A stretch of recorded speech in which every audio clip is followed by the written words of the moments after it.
क्या कहते हैं आपके तारे और क्या ज्योतिषाचार्य है, इसके बारे में ज्यादा बात करेंगे। हमारे साथ रूबरू है डॉक्टर परवीन सारस्वत, शिक्षक ज्योतिषाचार्य, भारतीय विज्ञान भवन गोल्ड मेडलिस्ट ज्योतिषाचार्य और एमएससी मैथ भारत विभूति जो मेडलिस्ट है, इनको जो रिवार्ड दिया गया है उसी के विषय में भी बात करेंगे।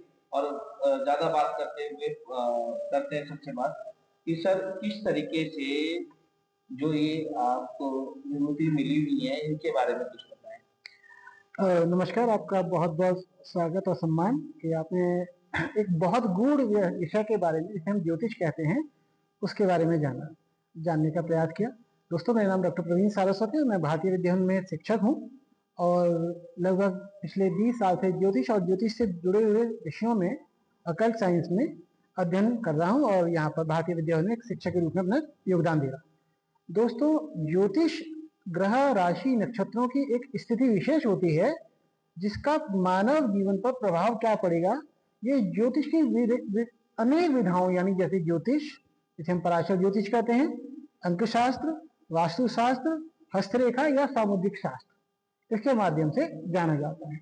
इसमें हम किसी व्यक्ति के जन्म की स्थिति को उसके ग्रहों के संयोजन की आकाशीय स्थिति के रूप में अनुकरण करते हैं और उसके जीवन में होने वाली घटनाओं को बताने का प्रयास करते हैं और उस व्यक्ति की जितनी भी जीवन में जो भी घटनाएं होनी है भविष्य में, उसको सही रूप में वो उससे सचेत हो सके या कोई उपाय करके उसको ठीक किया जा सके, उसमें काम करते हैं।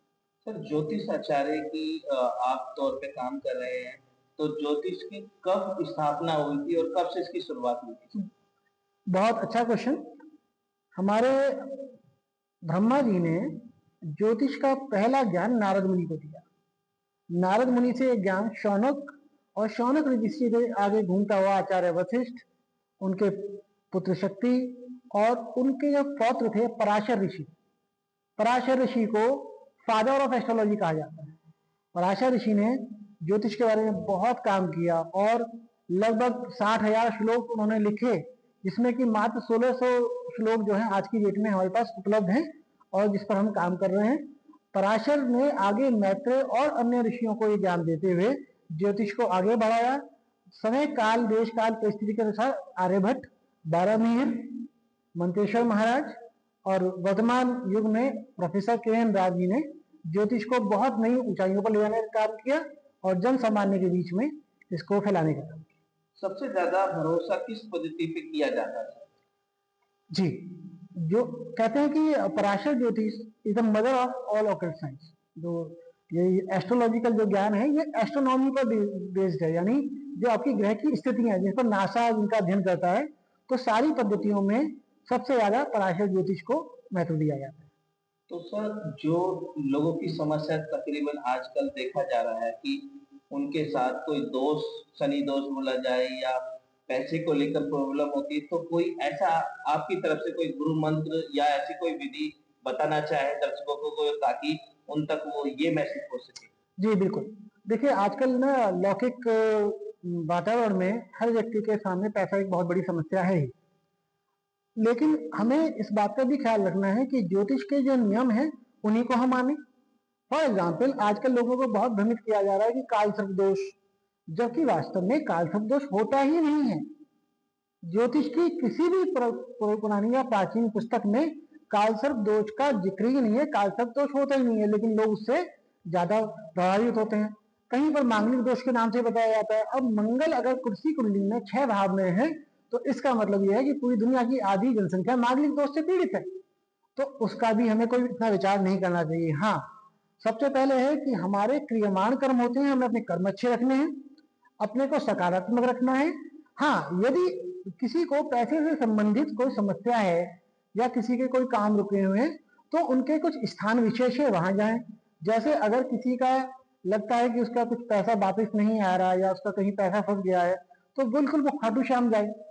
ठीक है, थोड़ा बहुत गोल्ड पहनना स्टार्ट करें। ठीक है, जिस ये धन को आकर्षण करने की, व्यक्ति स्वच्छ रहे, स्वस्थ रहे, क्योंकि धन का कारक शुक्र है।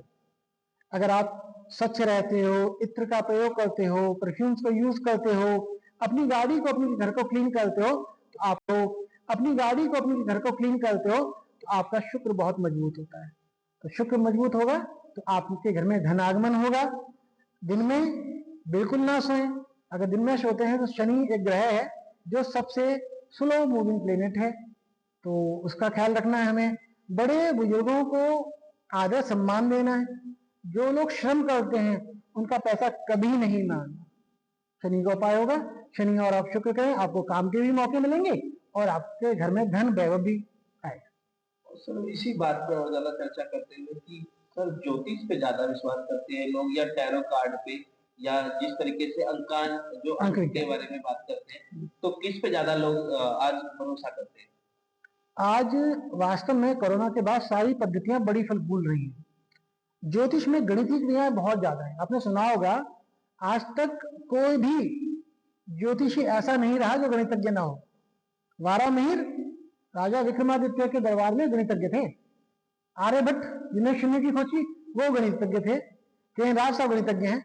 बिना कैलकुलेशन के आप ज्योतिष यानी एस्ट्रोलॉजी जो हम पराशर ज्योतिष कहते हैं उसमें, अब देखिए मोदी जी की कुंडली आज भी वही है जब वो चाय बेचते थे, चाय वितरण करते थे। अर्थात उनकी कुंडली में उसमें जरूर कुछ ऐसा लिखा होगा कि कल के राजा बनेंगे या देश का जो प्रधानमंत्री है वो राजा ही है। लेकिन कुंडली तो सेम थी, बदला क्या?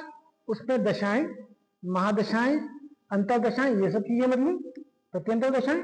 उन दशाओं के क्रम को करने के लिए चंद्रमा किस नक्षत्र में आया, उस नक्षत्र पर हमारा नाम और उस नक्षत्र से मिलने वाली दशाओं का निर्धारण किया जाता है। ये एक बहुत लंबी और कठिन गणितीय क्रिया है जो कि ज्योतिष में होती है। तो आम जनमानस इस गणितीय क्रिया से बचना चाहता है, इसलिए वो अंक विज्ञान या टैरो कार्ड, और टैरो कार्ड जो है ये एक प्रश्न कुंडली है। टैरो कार्ड आपको आपके प्रश्न का उत्तर दे सकती है, लेकिन आपके जीवन की संपूर्ण विधि विधान से जो रचना है उसको नहीं कर सकती। मेरा सर एक महत्वपूर्ण सवाल है कि आजकल एक वास्तुशास्त्र के हिसाब से भी लोगों की समस्या हल करने का जो देखा गया है, तो वास्तुशास्त्र के बारे में सब कुछ बहुत बढ़िया। वास्तु, वास्तु मिला है वस्तु से बनकर। ये एक ऐसा शास्त्र है। अब मैं आपको ज्योतिष के बारे में और वास्तु में थोड़ा सा बताऊंगा। ज्योतिष आकाशीय ज्ञान, वास्तु जमीन का ज्ञान।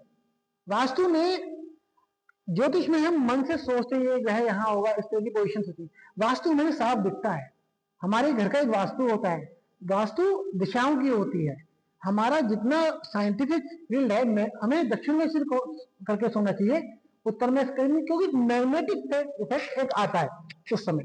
तो हाँ, वास्तु काम करता है। वास्तु आपको आपकी कुंडली के अनुसार काम करता है। यदि आपकी कुंडली में चौथे भाव पर मंगल का प्रभाव है तो आपके घर के आसपास किसी प्रेस की दुकान, होटल या रेस्टोरेंट मिलेगा। अगर आपके घर के चौथे भाव में कुंडली के गुरु का प्रभाव है तो आप किसी न किसी फ्लोर पर रहोगे, आपके घर के बहुत पास निकट में मंदिर या कोई विद्यालय होगा आपका। ऐसी चीजें पता लगती है। वास्तु बहुत काम करता है। सर एक चीज और आपका एक्सपीरियंस पूछना चाहता हूँ मैं कि ऐसा भी कोई वाक्य रहा हो जो आपकी प्रेरणा से कहीं आगे रहा हो?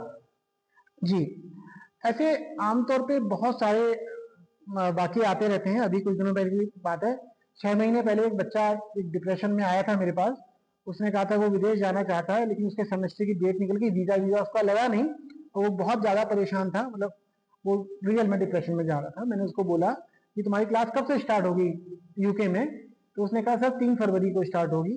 तो मैंने उसके कुंडली के प्रॉमिस देखे और उसके पास पैसे का भी इंतजाम नहीं हो रहा था। मैंने उसको देश काल पात्र के अनुसार बताया कि तुम अभी तो 2 महीने कहीं नहीं जा रहे, ये बात शायद अक्टूबर की है, लेकिन ये मैं कह सकता हूँ ज्योतिष के अनुसार कि आप 3 फरवरी को अपनी क्लास वहां से अटेंड करोगे, लेकिन जनवरी में कोई योग नहीं बन रहा आपके जाने का।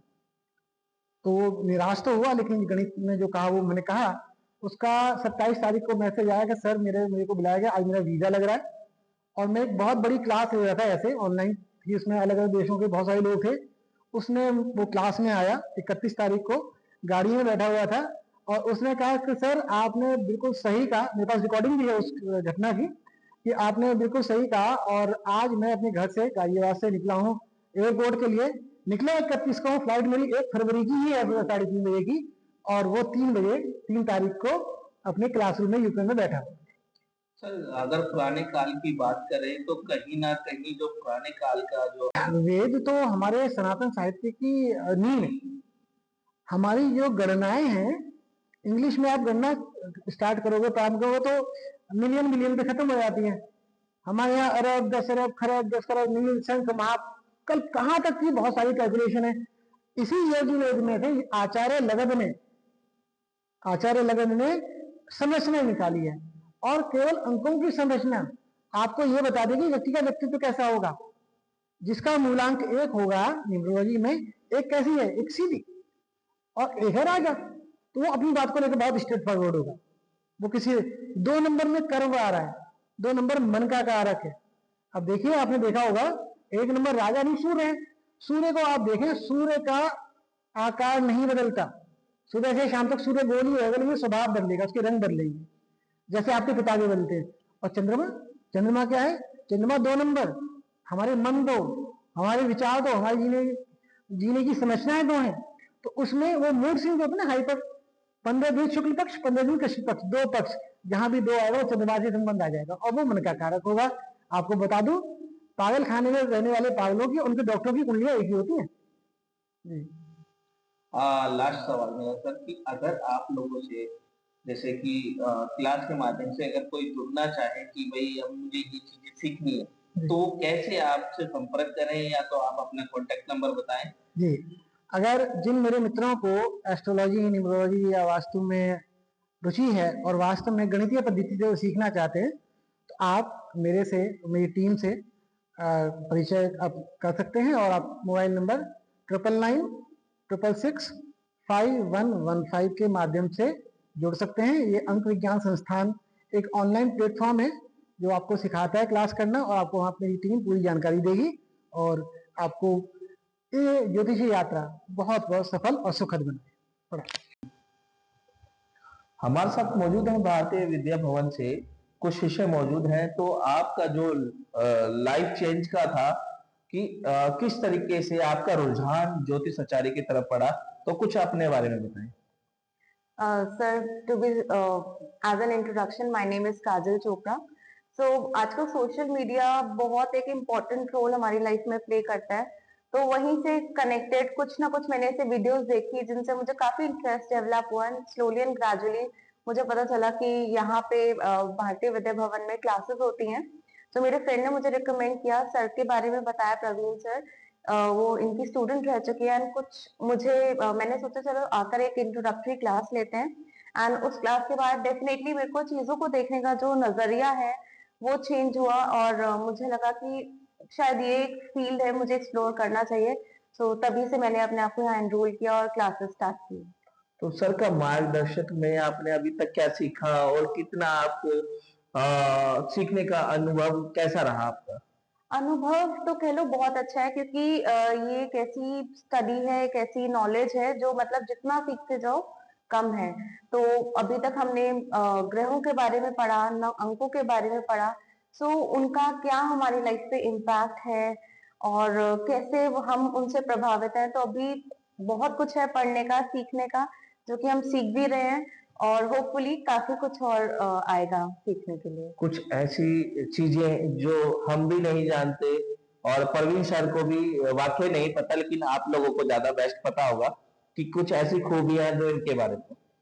डेफिनेटली, एक्चुअली सर पढ़ाते पढ़ाते अपने स्टूडेंट्स के बारे में काफी जिक्र करते हैं, अपने क्लाइंट्स जैसे जो भी उनके साथ एक्सपीरियंस हुए हैं। सो काफी कुछ सीखने को मिलता है, कहीं ना कहीं हम अपनी फैमिली से, अपने फ्रेंड से रिलेट करते हैं, और उनके बारे में, उनकी और कैरेक्टरिस्टिक्स और जानने को हमें मिलते हैं। ठीक है।